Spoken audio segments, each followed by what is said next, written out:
Making one simple mistake in your post-hole construction could cost you thousands. Literally, it can cause severe frost heave or wood rot, completely ruining a brand new fence in just 3 years. But don't worry, here's exactly how to avoid it. So why do these new fences fail so fast?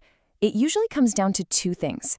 Either buying way too little concrete, which, leads to some really bad mid-project shortcuts, or just digging the holes poorly from the get-go. Well, today, you're going to learn the exact rules for getting your foundation right the first time.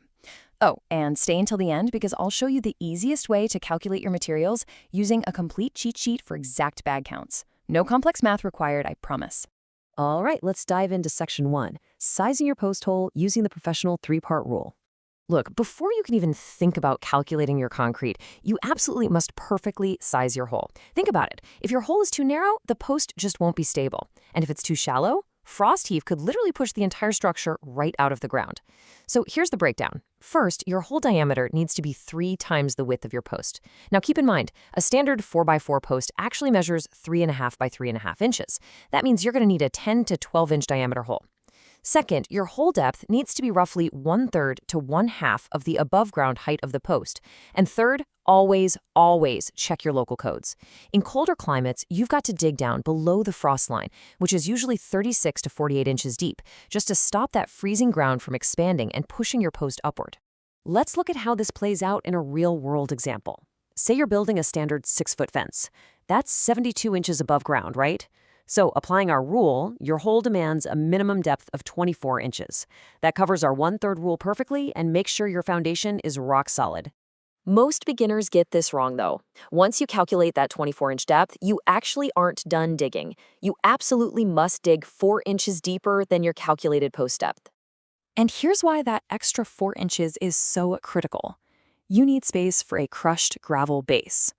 Dropping 3 to 4 inches of crushed gravel right at the bottom of your post hole before you add any concrete or drop the post in allows water to actually drain away from the bottom of the wood.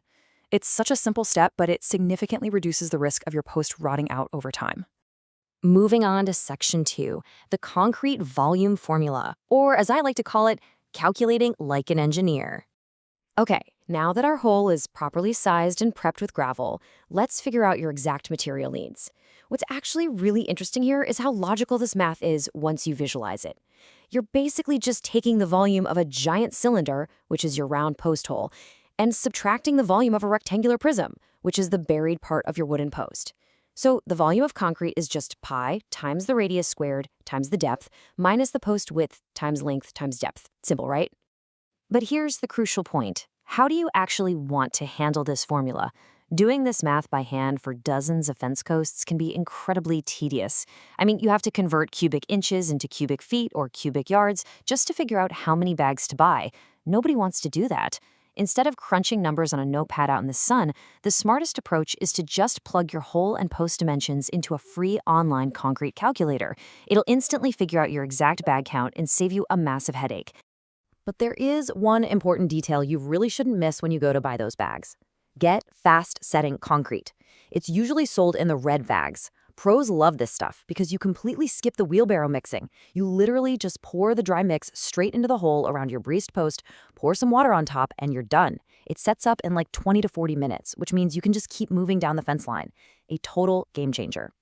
Quick reminder, if you want more practical construction tips and calculations, subscribe to Construction Learners. Okay, now, as promised, let's skip the math entirely and look at the shortcut. Welcome to Section 3, the Concrete Bags Cheat Sheet. This is for a standard 4x4 post in a 10-inch hole.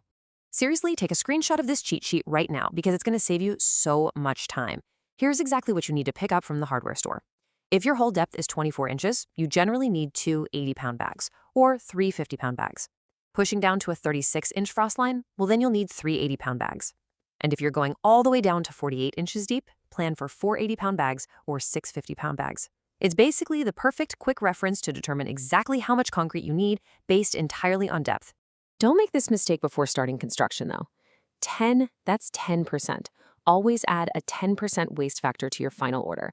Look, even the best builders deal with uneven digging or accidental spills. Adding that 10% buffer guarantees you won't be stuck doing a frantic run back to the store when you're 3/4 of the way through pouring your fence lane. Before you dig your next hole, ask yourself, Is your foundation built to survive the elements, or is it basically sinking before the fence even goes up? If this explainer helped you, subscribe to Construction Learners. We regularly share practical construction knowledge that can help you build smarter and avoid costly mistakes. And in the next explainer, I'll show you the crucial differences between a concrete versus an asphalt driveway, so make sure you don't miss it.